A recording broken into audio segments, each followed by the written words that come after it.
Hello and welcome to a special interview for The Wire supported by Glenlivet Books.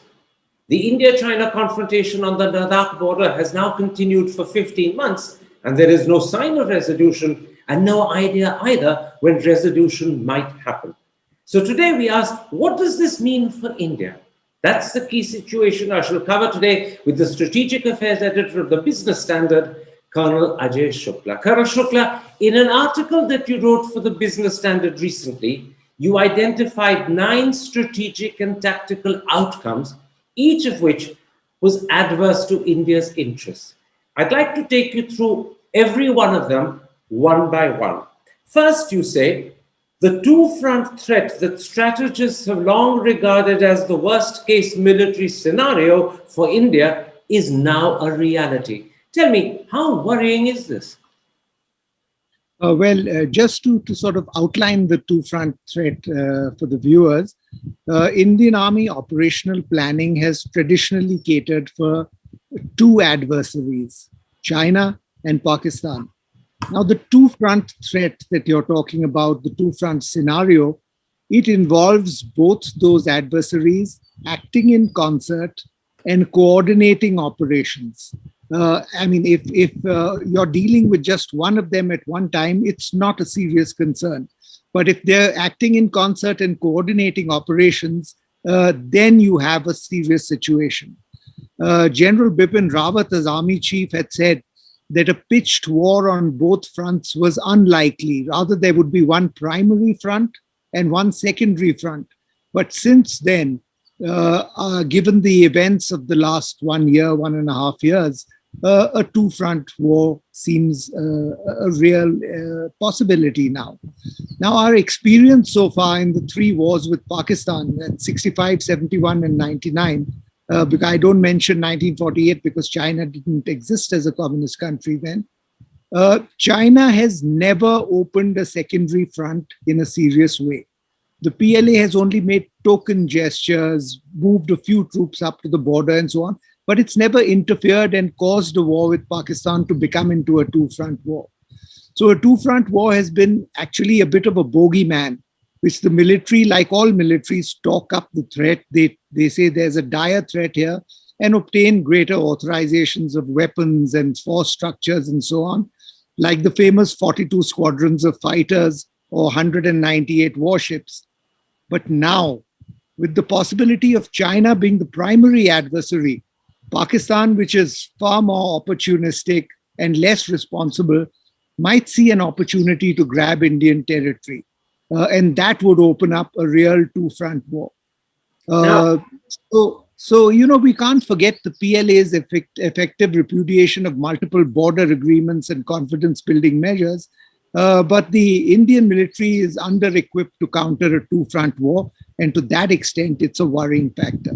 Now, in that article that I quoted from the Business Standard, you identified 2 further consequences that emerge from the new two-front scenario that faces the Indian Army. First of all, you say the Army has had to pivot to the north, switching its traditional emphasis from the Pakistan border to that with China. Can you explain what exactly does this amount to? Well, George Fernandez had said in 1998, after India's nuclear threat, that China is our adversary number 1. I'm paraphrasing him, of course. But the Indian Army's troop deployment over these years tells a different story.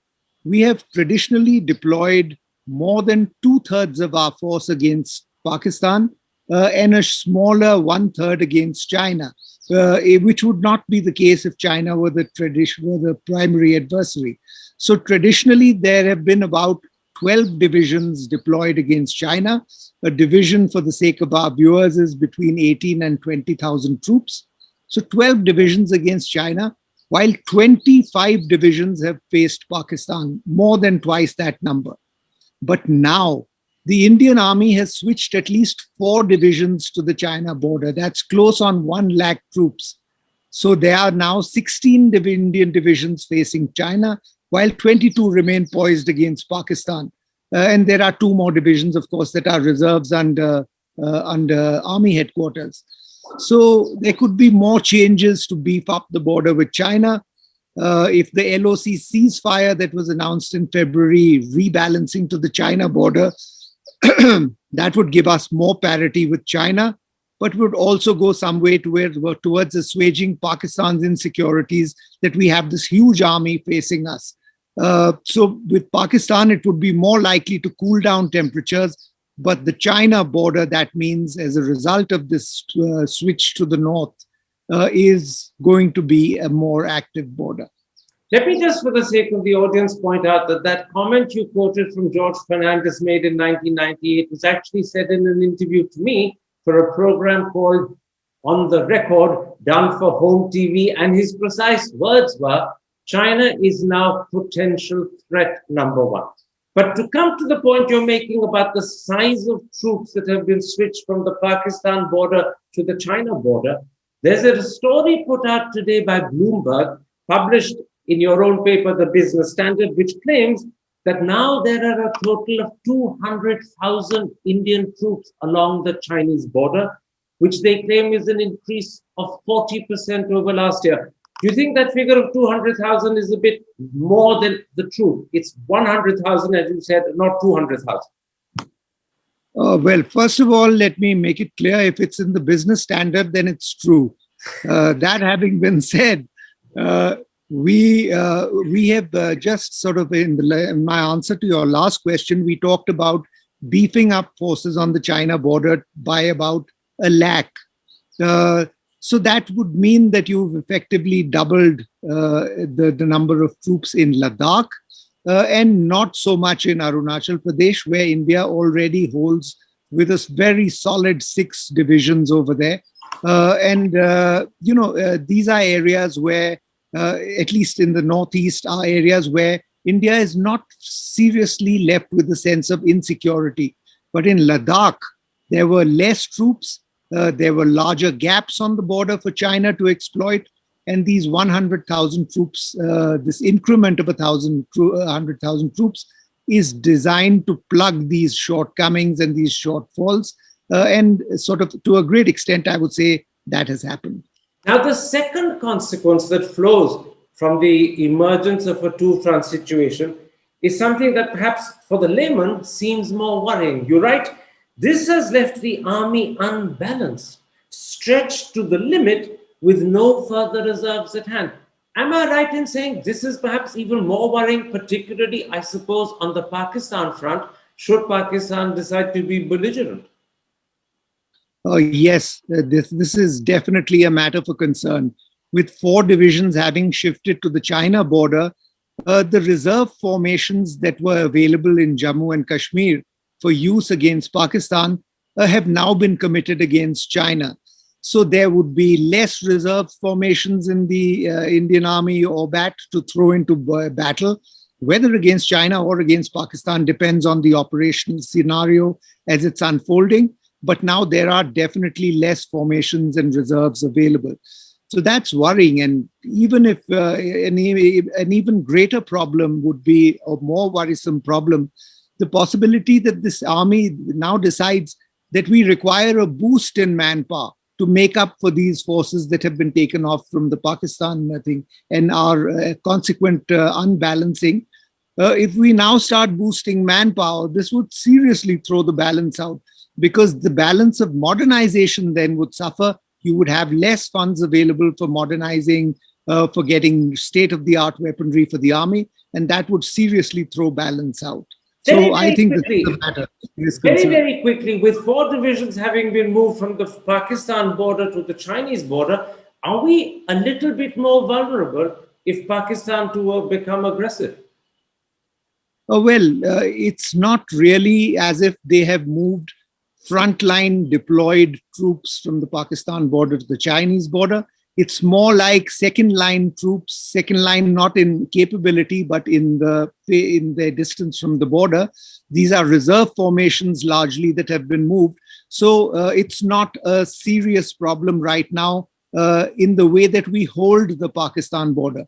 But if that border was to become active, if it was to come to war, and if you were in need of reserves to throw into battle there, you now don't have them. And therefore we would be more vulnerable. Therefore, we would be more vulnerable. Let's at this point come to the second big consequence of the nine that you write about in that Business Standard article. And in a sense, you hinted at it a moment ago. You say that the Eastern Ladakh confrontation has reinforced the China-Pakistan military, economic, and political link. And this means that unlike what India faced in 65, 71, and even during Kargil in 1999, when we felt confident of militarily tackling Pakistan without fear of China interceding, that is not the case any longer. You say now India would have to factor in the likelihood of Chinese intervention on behalf of Pakistan. And the point I want to make is this surely means that India's options, military options, are limited, and certainly also its capacity to tackle Pakistan is limited. That is difficult to counter in an argument. I think what you're saying has a great deal of sense in it. It's something that worries our planners. That having been said, so far, there has been little sign of China ever coming to Pakistan's rescue in a war against India. Whether 1965 or 1971, Pakistan did ask for China to activate the northern frontier so that India's preoccupations were now twofold instead of just against Pakistan. But China never really did it except in a token manner. The classic case, of course, was Bangladesh, where when the army chief in West Pakistan was urging the people in East Pakistan, later Bangladesh, to keep fighting, he said, we are arranged so that whites come in from the south and yellows come in from the north to help you. Meaning, of course, America from the south and China from the north in a very racist way. But China did not come to Pakistan's help. China only postured on the McMahon line. They activated it with some troops and so on, but it was not really a cause for concern for India. So that should be always kept in mind. However, China only. Can I point this out? That just recently, Pakistan and China carried out joint Air Force exercises in Tibet. Isn't that an ominous development? It's not such an ominous development, given the relationship that exists between China and India. I would remind our viewers that the Indian Army has conducted joint exercises with the Chinese Army on numerous occasions. There's an annual exercise that they conduct. But that does not necessarily mean anything more than an assertion of friendship between the two militaries. Whether that will lead to actual deployment of troops and fighting on behalf of Pakistan, I would reserve my judgment on that. Now, the remaining 7 consequences of the 9 that you wrote about in that Business Standard article are not narrowly military, but some of them certainly do pertain to defense. I'll go through them a lot faster. First of all, you point out that China has vigorously criticized India's road development and infrastructure development along the Ladakh border. And you say, if India now plans further roads, it will have to cater for China's negative reaction. That is a new impediment that India has to handle, which didn't exist 15, 16 months ago. Yes, there's no doubt about that. This is cause for concern.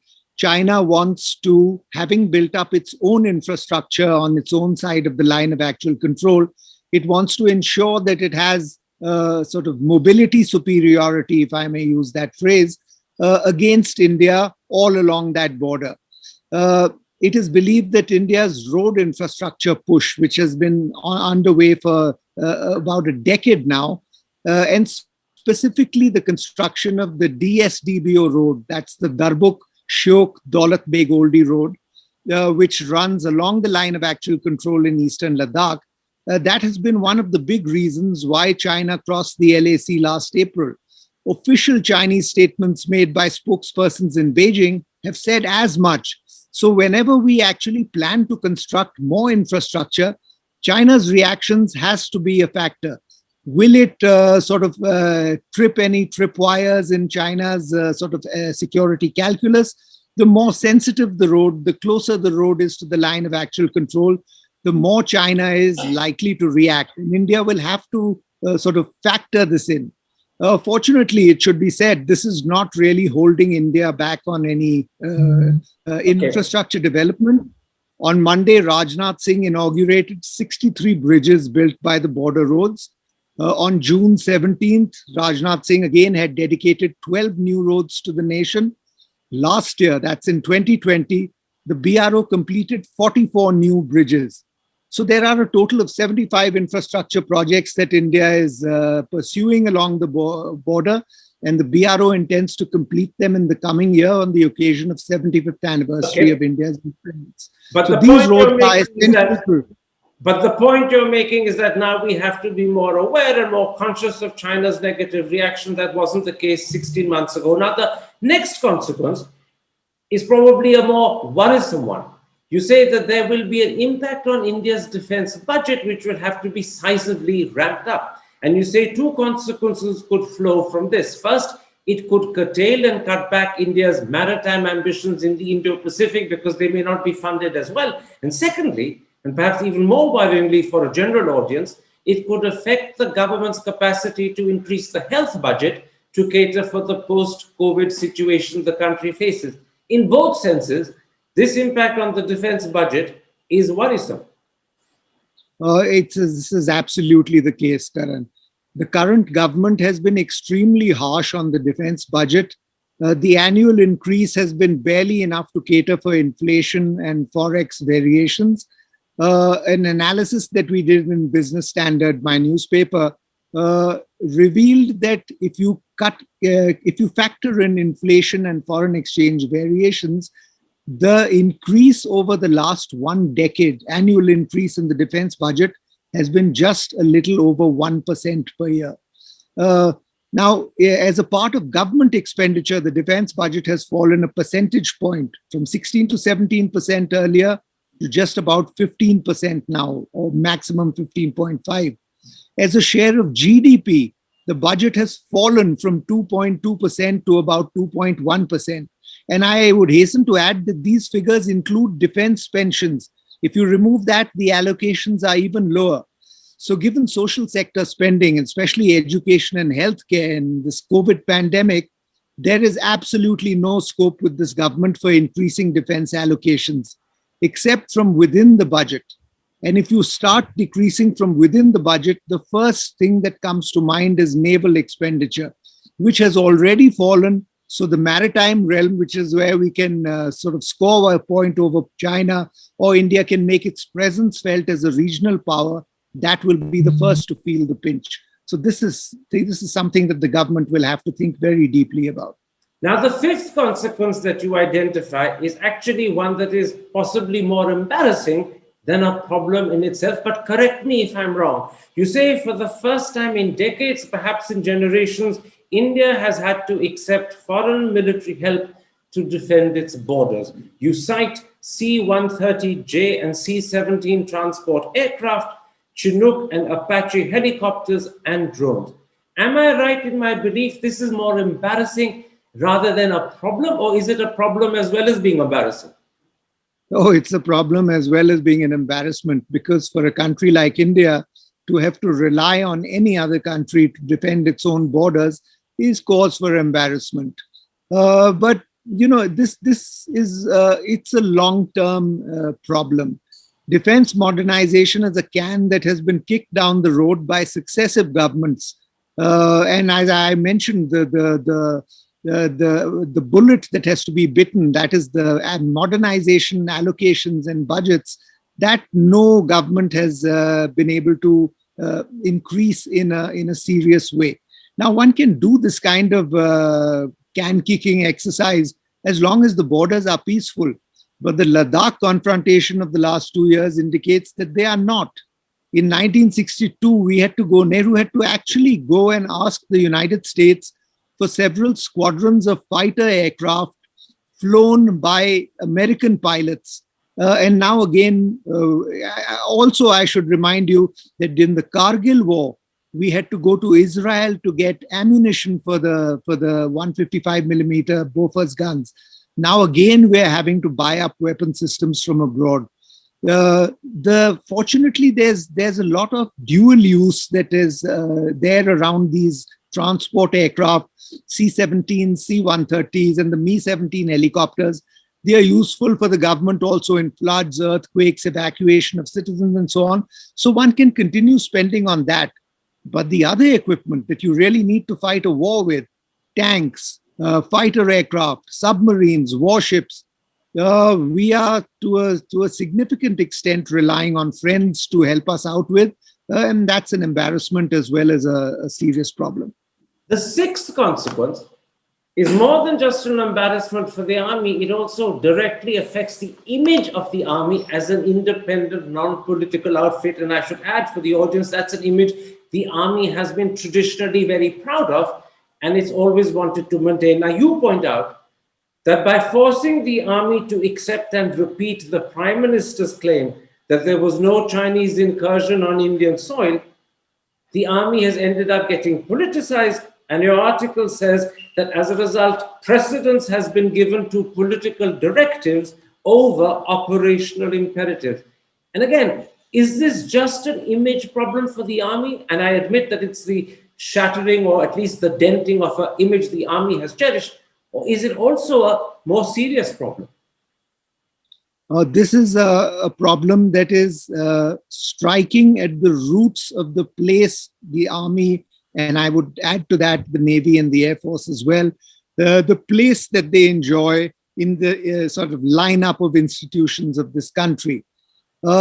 I believe, and everybody in the army, I'm sure, would agree with me, that citizens must be kept informed so that they are solidly backing the army as a crisis unfolds, which they do periodically.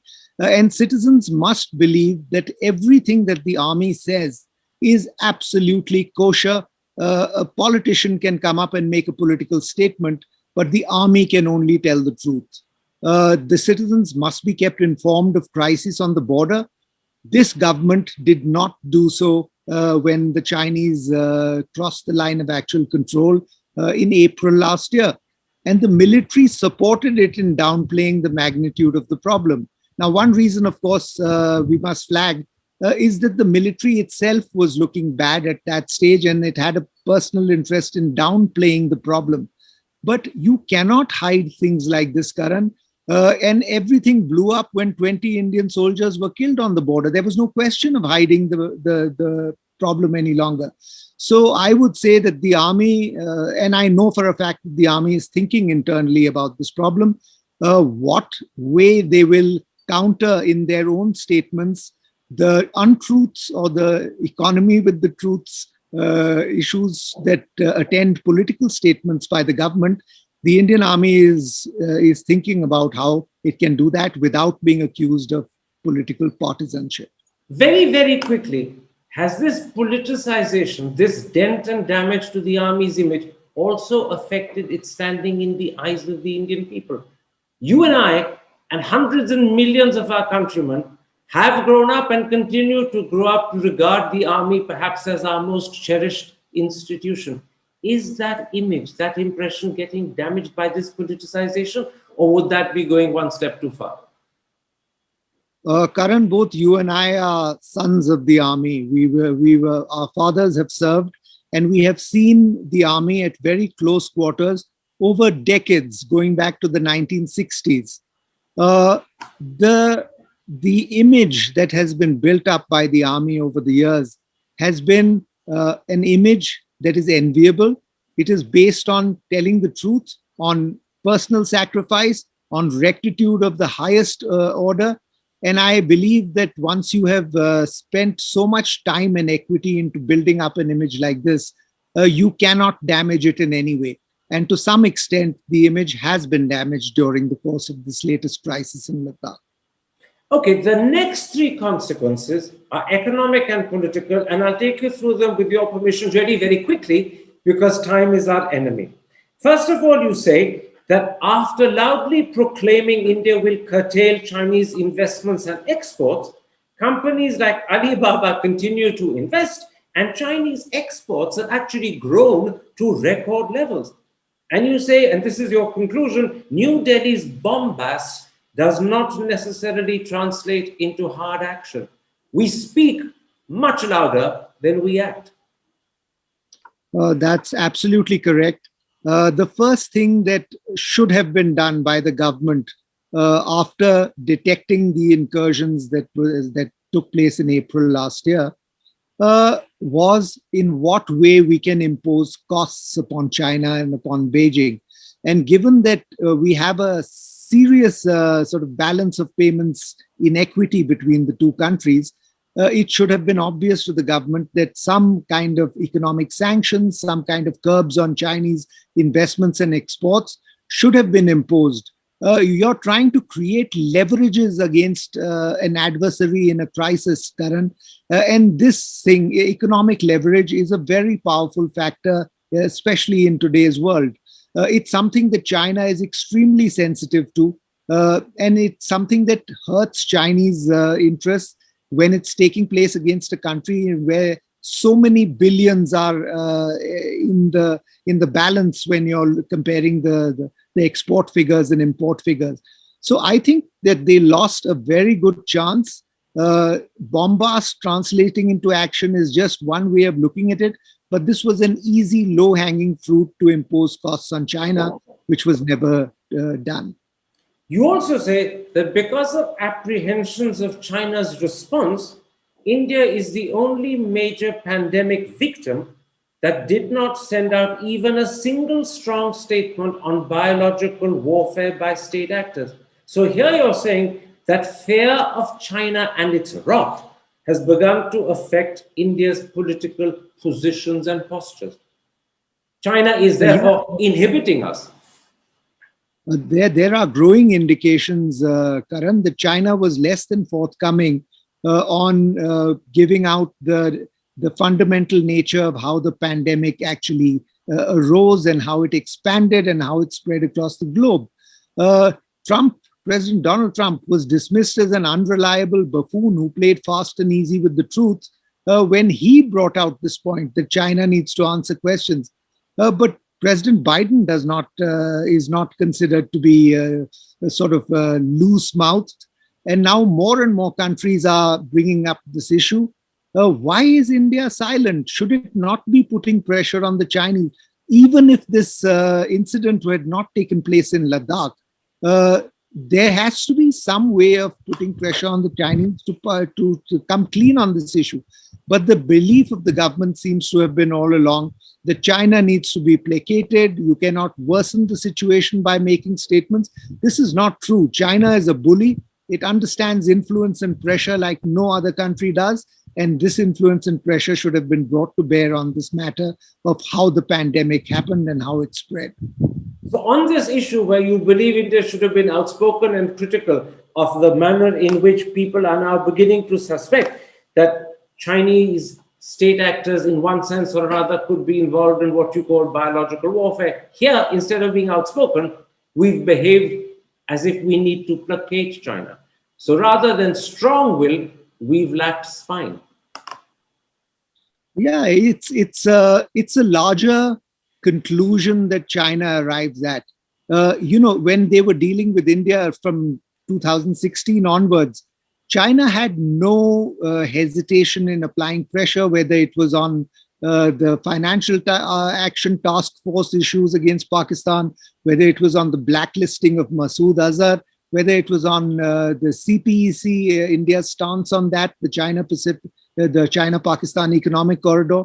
So China did not hesitate to wield power.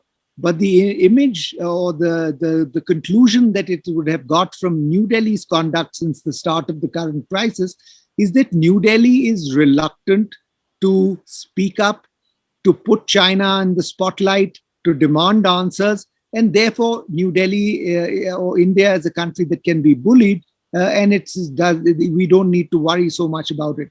This is not the kind of image you create when you're dealing with a country like China. And this is a great failing in how we have handled this crisis. Finally, the ninth of your tactical and strategic adverse effects for India, you say, and I'm quoting you virtually, after Ladakh, New Delhi's reluctance to investigate cyber attacks on critical infrastructure is another worrying outcome. So intrusions into Power Grid, the National Stock Exchange, and the National Payments Corporation of India have not been investigated. And in failing to investigate them, India has been weak. It hasn't shown resolve. It hasn't done its national duty?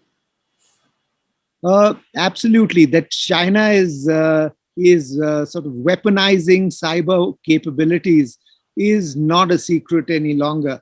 There are sort of reports and investigations that are coming up with conclusions on the cyber war capability that China is building up.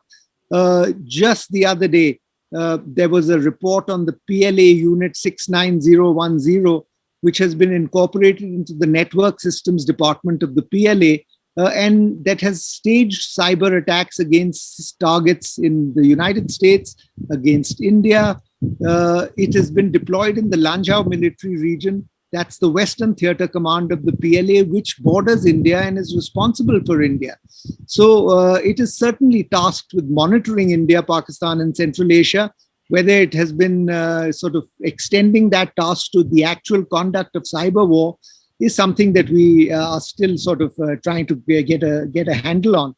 But counterintelligence firms have traced cyber espionage activity to numerous entities in the People's Liberation Army.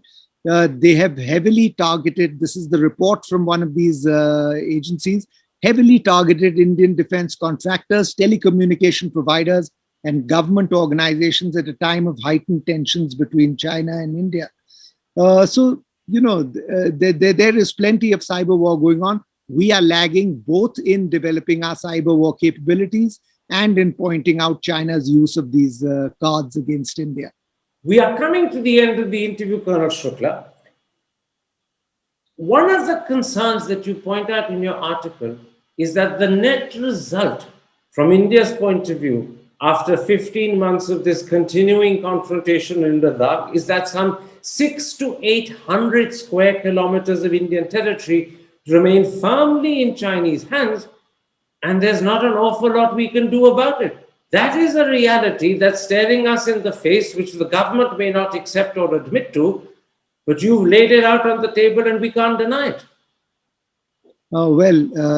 To be sort of right up front, this figure of 600 to 800, and some people have even concluded that 1,000 square kilometers have been encroached upon.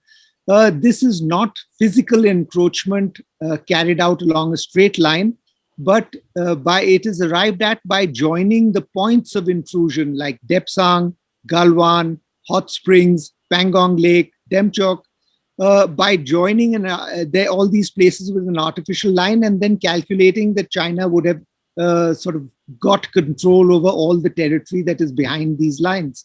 Let's not get bogged down in the amount of territory. Can I put it like this? Let's sidestep the amount, whether it's 600 to 800 square kilometers or 1,000, as the Hindu reported sometime last year. The point is, these are areas where India did at one point have access and could patrol and now cannot. And so whether China physically controls it or not may be questionable, but this is an area to which we once did have full access, we could patrol, and now we cannot. That is absolutely correct. And to answer the question you raised, whether there's anything we can do about it, we can very much put pressure on China for quid pro quo solutions. We have actually done it in one sector in this latest crisis. Indian troops, special forces, and special frontier force captured key positions on the Ladakh range. The mutual withdrawal was negotiated on favorable terms for India. So why was this not extended to other sectors as well? We have spent 60 to 70,000 crore rupees on a mountain strike corps. Those troops should have been used to capture key Chinese positions for a quid pro quo trade-off with China.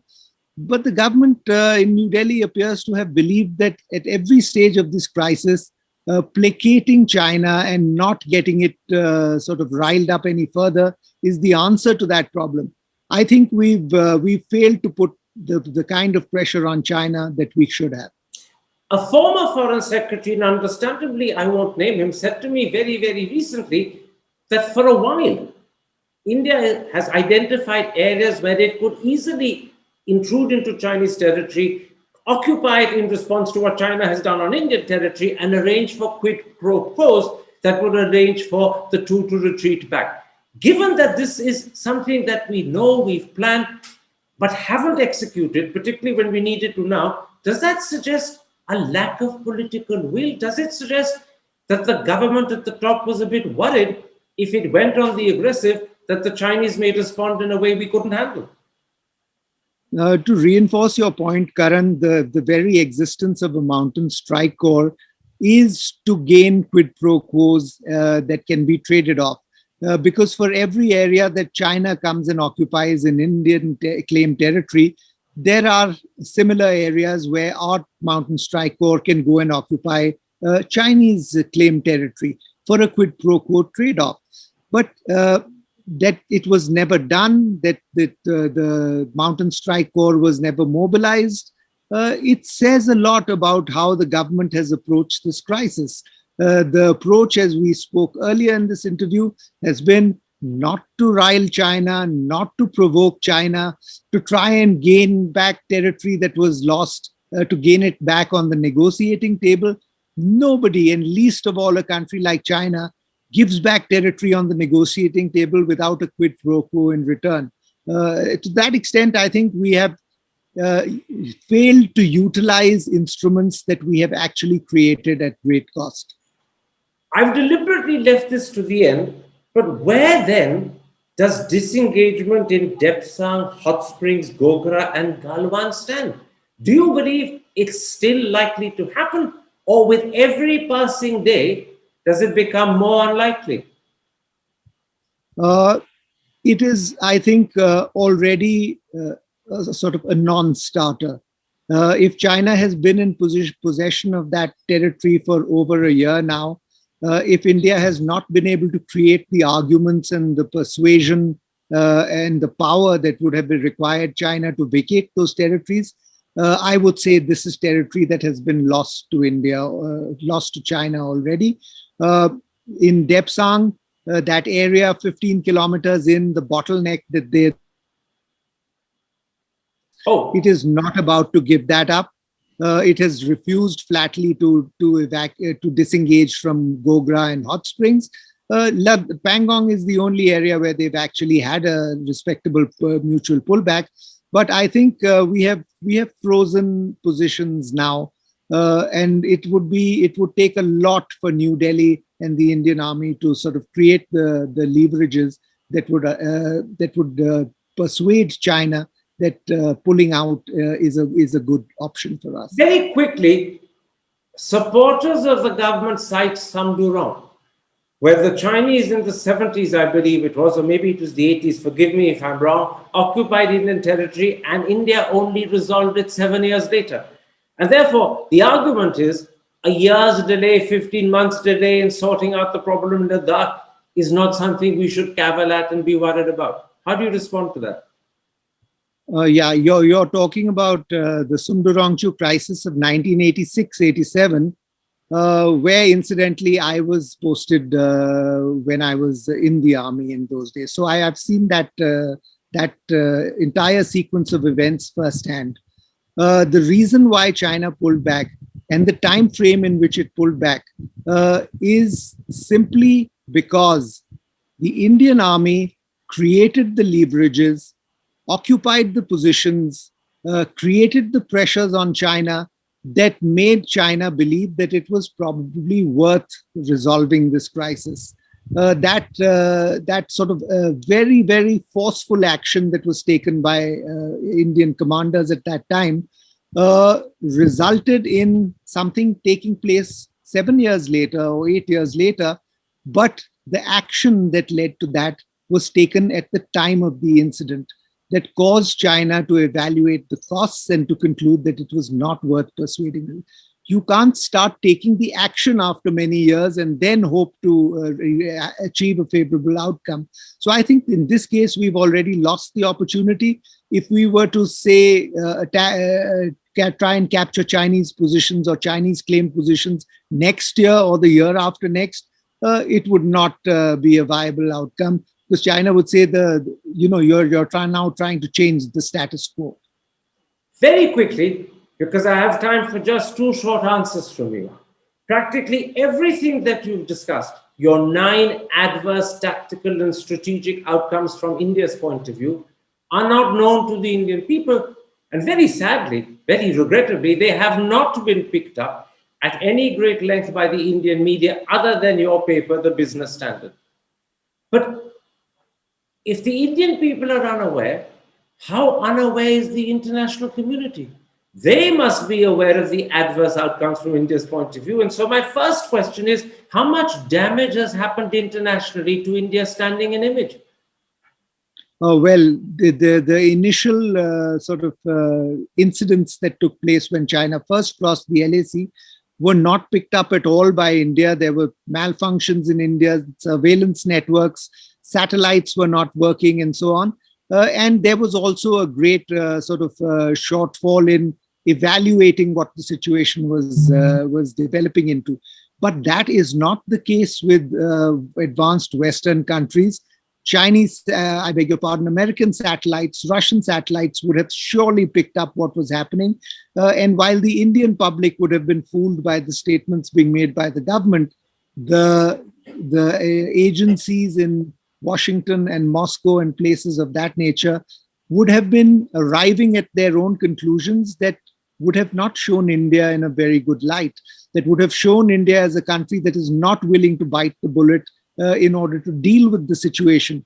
And India as a country that is peddling falsehoods to its own population in order to hide the magnitude of what has happened. So you can fool some of the people some of the time and some of the people all of the time, but not all of the people all of the time. Very quickly, what impact has this had on India's immediate neighbors, the people we live beside? And I'm talking of Sri Lanka, Bangladesh, Pakistan, Nepal, and even Bhutan. All of them look to both India and China and try and play both to seek their personal advantage. Now, after they viewed the last 15 months and India's failure to stand up with resolve and determination, what has it done to India's image in their eyes? Oh, well, one of the sort of assessed objectives of China all through this crisis was to demonstrate its mastery over India, to demonstrate. And to that extent, I think it has achieved at least a partial sort of. But to end this interview on a good note, they would also have noted that the Indian army stood up to China, albeit a little late, that it captured tactical objectives that caused the Chinese PLA to pull back in some sectors. So I would say it's a mixed bag. Ajay, we're losing you. I think we're going to have to end it. This is the 3rd or 4th time that the line has frozen. I think we've got your answer. India's image in the eyes of its neighbors has taken a dip. It has been damaged. But the fact that the Indian army was able to stand up and also return literally with equal intelligence and force what happened in Pangong So would have also rectified the position. I thank you, Colonel Shukla, for this interview, and my apologies for the problem we've had right at the end. Take care, stay safe.